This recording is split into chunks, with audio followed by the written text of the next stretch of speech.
Property ito, pag-aari ito ng mga Muslim na hindi nila inagaw, kanila to. Pag-aari nila to. Na tinatawag nating stateless. Stateless ngayon. Dahil sa dami ng mga refugee daw. Hindi ko alam bakit tinawag na refugee. Kababayan natin yun. Na magmula diyan sa Sabah ay pwersahang inilikas at ibinalik sa Sulu. Ang hindi po natin maintindihan ay bakit hindi natin makuha yung mismong suporta ng gobyerno kung paano ang binibigay na suporta ng gobyerno diyan sa West Philippine Sea, parehas lang tayong merong claim. At itong ang... Ako po ay manggagaling doon po sa ating huling pag-uusap patungkol po sa aming hinihingi. Ito po ay napakahalaga sa mga matatawag po natin na tunay na kayamanan ng ating bansa sapagkat tayo po ay may kultura. At kapag pinag-usapan ang kultura, kasama po dyan ang teritoryo, pag-aari, at kasaysayan. Hindi po pwede na magkaroon ng isang kultura na walang kasaysayan at walang pag-aari. Ito pong usapin ng Sabah. Isang bagay po ito na humahamon sa gobyerno. Sapagkat sinasabi po ng kasaysayan na itong Sabah, atin po ito. Hindi po ito usapin ng kinuha lang natin sa isang lugar at sinabi ko dito. Hindi po, meron po itong historical background. At ito po ay may mga ebidensya galing pa sa kaharian ng Espanya at masasabing panahon ng Amerikano. At ito din po ay pinatunayan noong panahon na ang Pangulo ng Pilipinas ay si Diosdado Macapagal. Sapagkat nung nagkaroon po ng sinasabing Federation of Malaysia, nag-react ang Pilipinas sapagkat isinama ang Sabah, ang North Borneo. Kaya po nagkaroon tayo ng claim noong 1962. Ang hindi po natin maintindihan ay dumating ang 1968, panahon po ni Presidente Marcos Sr., tayo po ay gumawa ng batas. Ito po yung Republic Act 5446 na ang sinasabi sa Section 2, the definition of the baselines of the territorial sea of the Philippine archipelago as provided in this act is without prejudice to the delineation of the baselines of the territorial sea around the territory of Sabah, situated in North Borneo, over which the Republic of the Philippines has acquired dominion and sovereignty. Napakaganda po nito, napakaliwanag po nito. Noong 1982, nagkaroon po ng UNCLOS. Mas maipapaliwanag po ng ating mahal na kasama at hinahanga ang teacher ko, si Senator Tol Tolentino. Ano nga po ba yung ibig sabihin ng UNCLOS po? United Nations on Law of the Sea. Law of the Sea. Yan. Na-approve po yan noong 1982. Noong 1986, pagkatapos po ng revolution, nagkaroon po tayo ng 1987 Constitution. Doon po sa 1987 Constitution, hindi po natin maintindihan kung bakit yung historical nawala doon sa konstitusyon natin. Napalitan po yan, nanahimik yung patungkol po sa sinasabing historical rights. At hindi lang po yun, nagkaroon pa ng seksyon na nawala na ang mga royalties sa Pilipinas. Wala na ho tayong mga sultan. Nawala pa hong Pilipinas, wala pa hong mga Espanyol dito sa atin, meron na ho tayong mga sultan. Nawala po yan noong 1987 Constitution. Pati po yung historical rights sa pag-aari. Ngayon po, noong 2008, dumating po yung Republic Act 9522. Dito po sa Republic Act 9522, naging napakatahimik po nito sa usapin ng Sabah. Pero hindi po ibig sabihin na tinatalikuran po ito dahil sinabi mismo ng Supreme Court na naninindigan ang Supreme Court na mayroon tayong claim dyan na Sabah. Ngayon, ang akin pong hinihingi, bakit po kaya ito po ay sa usapin po ito ng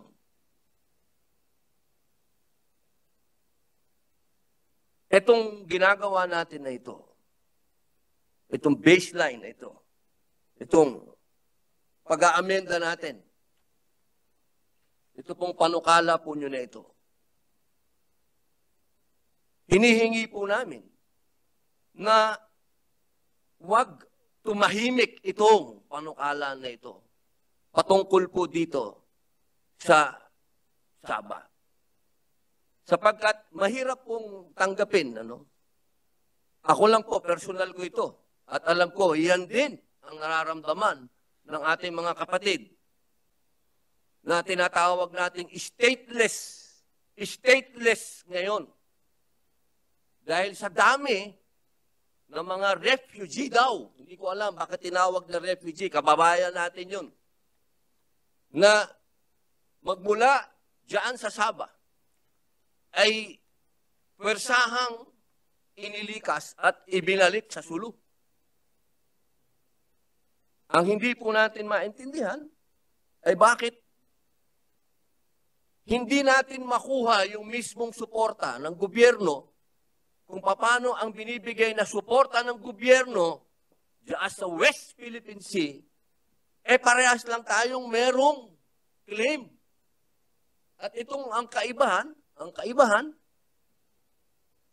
historical ito, meron itong mga patotoo, meron itong mga papeles, meron itong mga dokumento galing pa sa Espanyol, sa Amerikano, sabihin nyo na lahat kung anong gusto nyong ebidensya.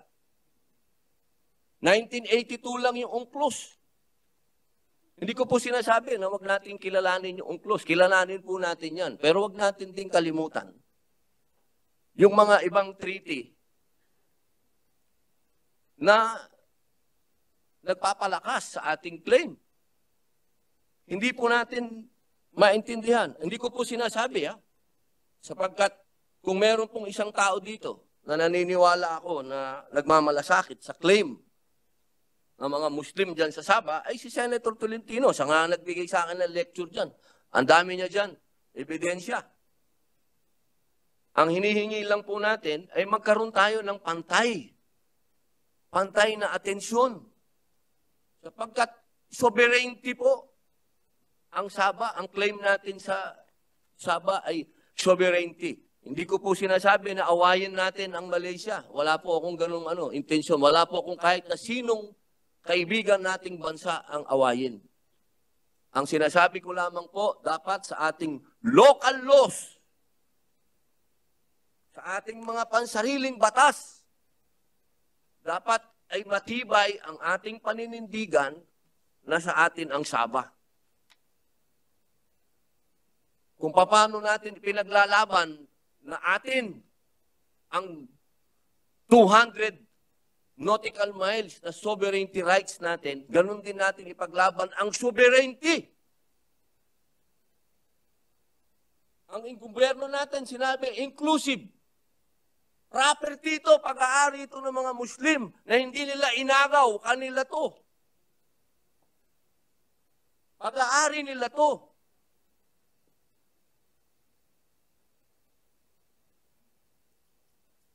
Simple lamang po ang alam kong maiintindihan ng aking kaibigan itong aking amendment. Hindi po ito magiging kalabisan sapagkat tayo po reasonabling tao din, naiintindihan natin kung ano ang diplomacy. Naiintindihan po natin kung ano ang relasyon ng dalawang bansa at pwede silang mag-usap. Pero hindi po yan dapat maging hadlang para magkaroon tayo ng mga pansarili nating batas dito sa ating bayan. Dito po sana, kung pwede po, kung nanaisin po ng ating mahal na kapatid, teacher, Senator Tolentino, maaari po ba akong magbigay ng aking amendment? Mahal na Pangulo, tayo po ay pumapayag, sumasang-ayon sa pagbibigay ng amendments o pag-amyenda. Ito po ay karapatan ng ating ginagalang na kapatid. Subalit kung pagbibigyan po ninyo akong makatugon ng ilang kabanata, palagay ko po mas lalong liliwanag po ang ating usapin, lalong-lalo na sa mga nakikinig sa ngayon, kung pahintulutan. Opo. Alam niyo po, mahal na Pangulo, wala po tayong dito sa batas natin ngayon, sa saligang batas, sa nabanggit na UNCLOS kanina, wala po tayong ibinigay na wala, hindi kinikilalang pag-aari, maging bahagi man ito ng makasaysayang pag-aari, maging bahagi man ito ng Tratado ng Paris o Tratado ng Washington noong mga nakaraang panahon. Ito po lahat ay naandyan, mahal na Pangulo. Dangan nga lamang na hindi ganon kabigkas ang mga katagang batas patungkol dito dahil nabanggit na rin ng ating mahal na kapatid buhat sa Nueva Ecija at sa Bicol na ang mundo ngayon ay kumikilala sa mga diplomatikong pag-uusap kung saan bilang kabahagi ng isang malaking rehiyon, halimbawa po ang ASEAN, ay tayo po ay may mga lingwaheng ginagamit na hindi nakakakuha ng masasakit, nagdudulot ng masasakit na damdamin o dili kaya ay magdudulot ng isang hindi kanais-nais na kabanatang diplomatiko, mahal na Pangulo. Gusto ko lamang pong banggitin na wala pong nabago sa ating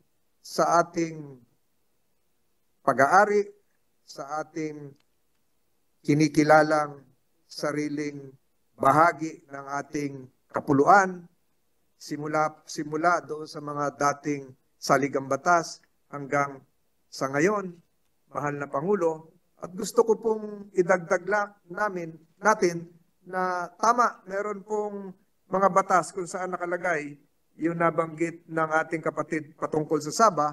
Ito po yung Republic Act 5446 na binanggit niya kanina, Section 2. At bukod po doon, Mr. President,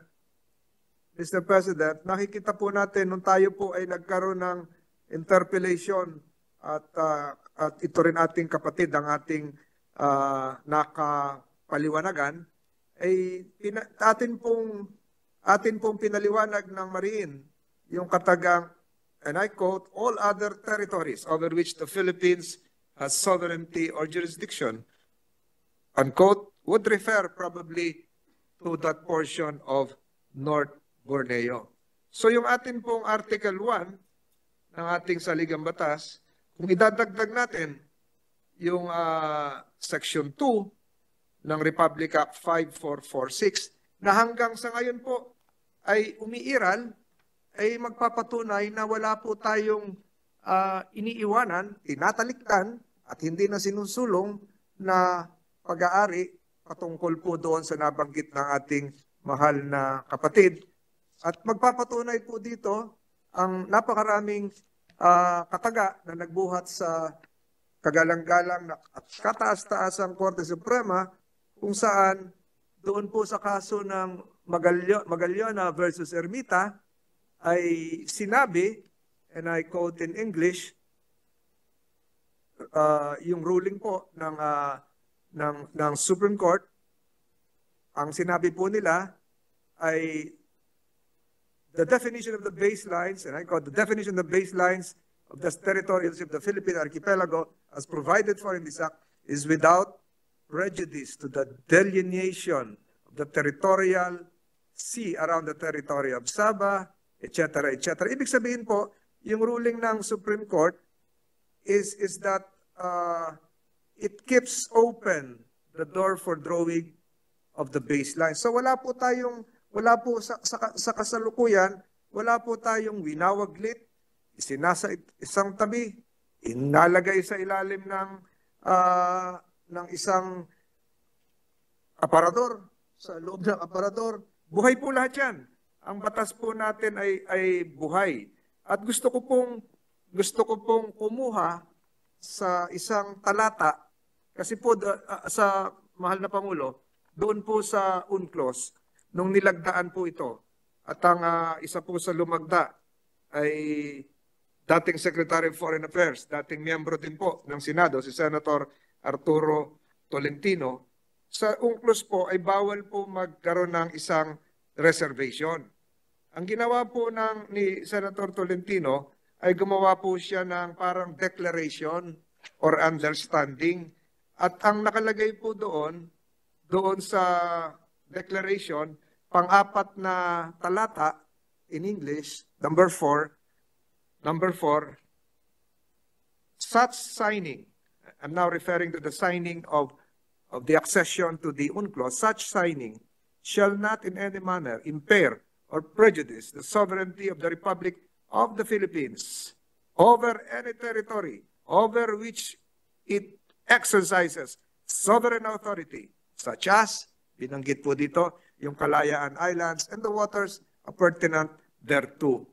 Meaning to say that even when we signed UNCLOS, we never gave up, we never abandoned our claims, Mr. President. So, tama po ang ating ginagalang na kapatid na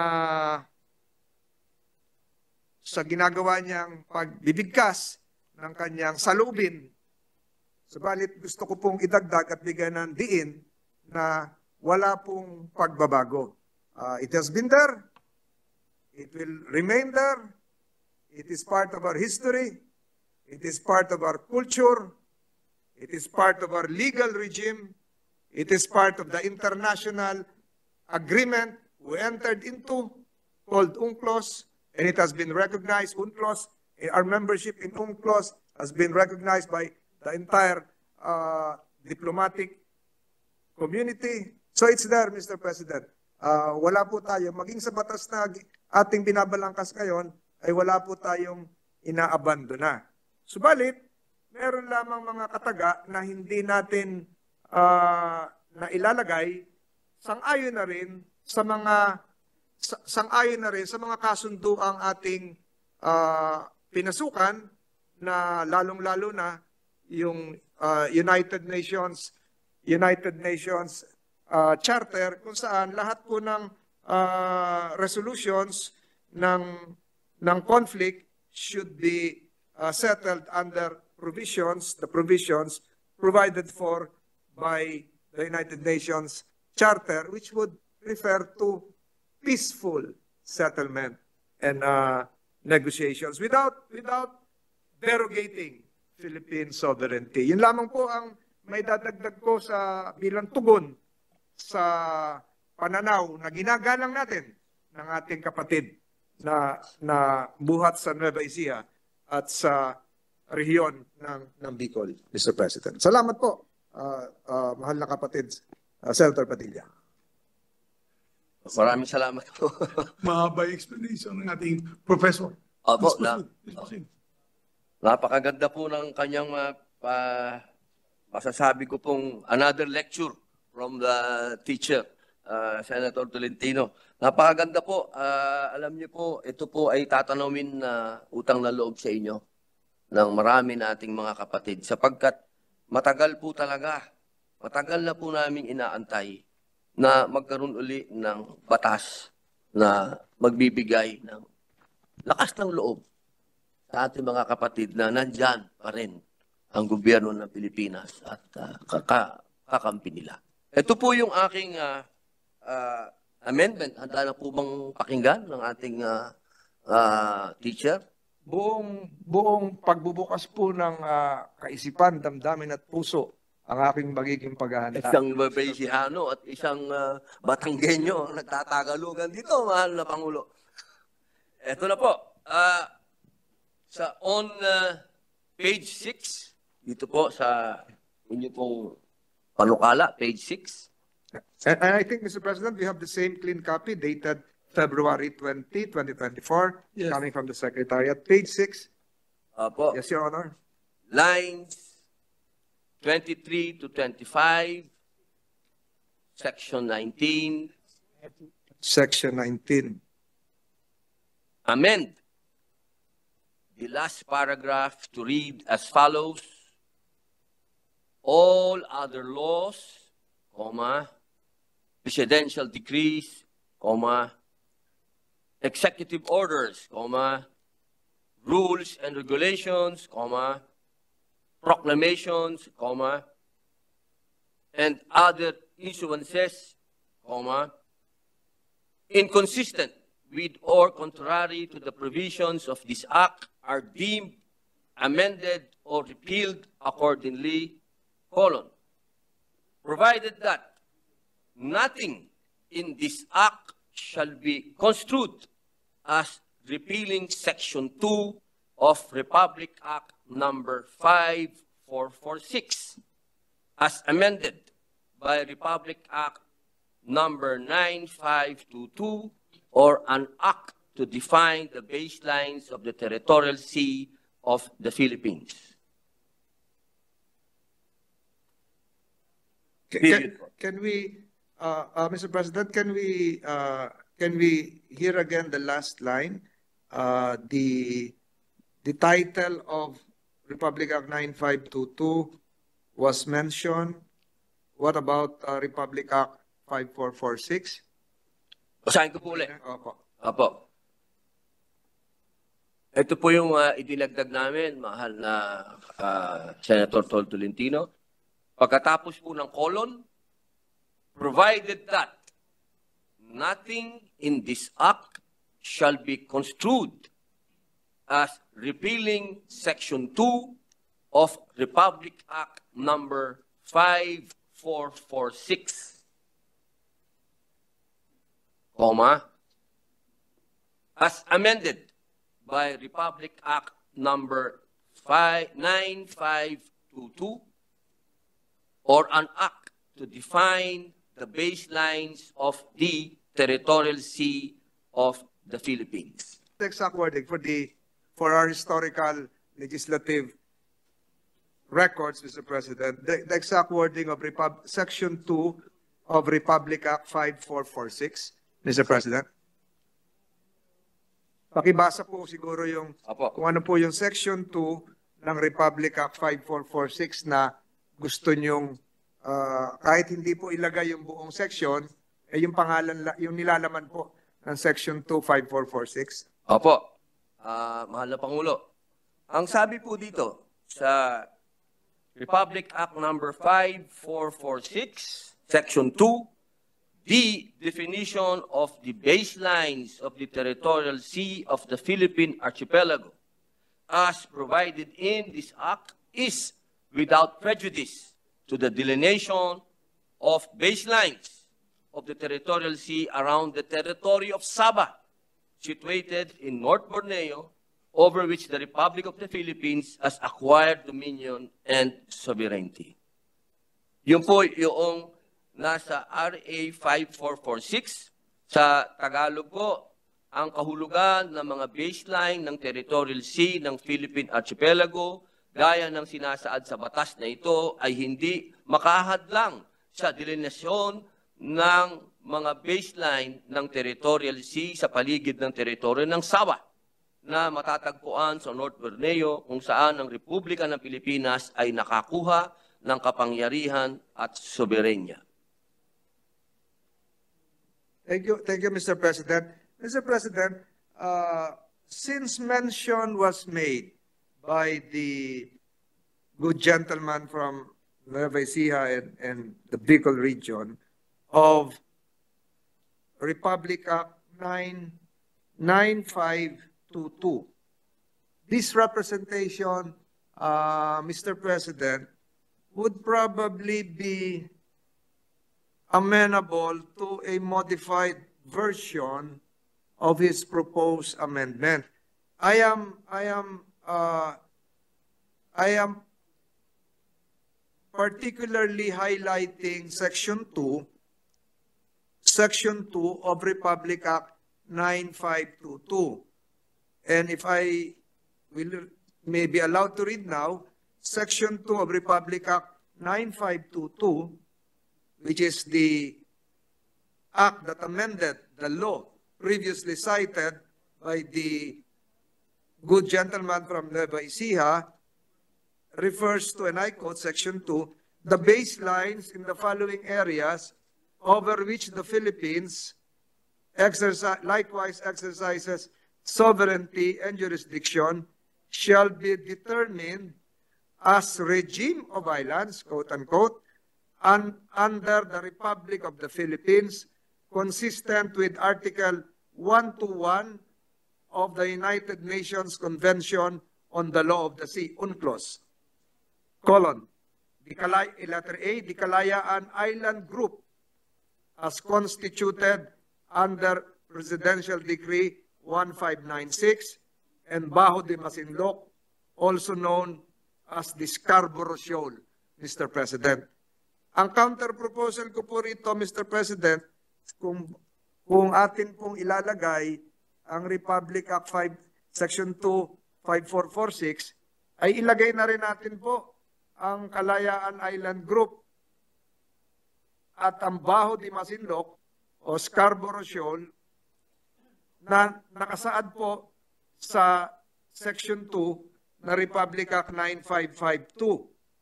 Para na sa ganun po ay mas maliwanag, Mr. President, dito sa repealing clause. Mr. President, can I ask for a minute suspension? Session suspended. Which should now read as follows. Instead of a colon, from the repealing clause, add a semicolon and then the following phrase, provided that nothing in this act shall be construed as repealing Section 2 of Republic Act 5446 and Section 2 of Republic Act 9522, subject to style, Mr. President. If the proponent would be amenable to that, that would be acceptable to this representation, because it will be more expansive and broad to include our interests as contained in the arbitral ruling, Mr. President.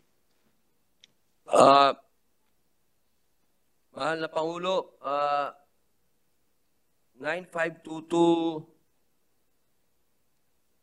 Section 2, ang baseline sa mga sumusunod na lugar kung saan ginagamit din ng Pilipinas ang soberenya at jurisdiksyon ay dapat ipasaya bilang rehime ng mga isla sa ilalim ng Republika ng Pilipinas, sang-ayon sa Artikulo 121 ng United Nations Convention on the Law of the Sea. Ang Kalayaan Island Group na binuo sa ilalim ng Presidential Decree number 1596 at Bajo de Masinloc na kilala rin bilang Scarborough Shoal. Mahal na Pangulo, isa pong kaligayahan para sa akin ang makasama po ito sa aking amenda sapagkat ito po ay tunay na talaga pong ang ating mahal na kaibigan at teacher na si Senator Tol Tolentino ay talagang pinoproteksyonan ang teritoryo ng Pilipinas sa usapin na ito, na nakasama ito sa aking amenda. Napakagandang balita po nito. Tinatanggap ko po ito, mahal na Pangulo.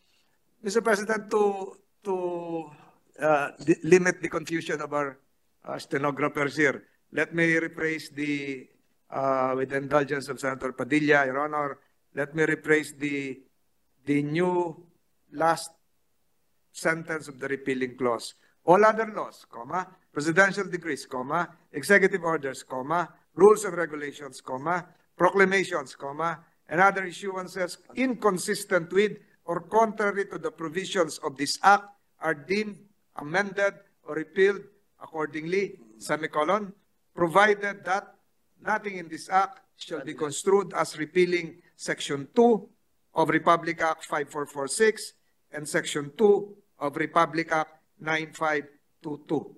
Period.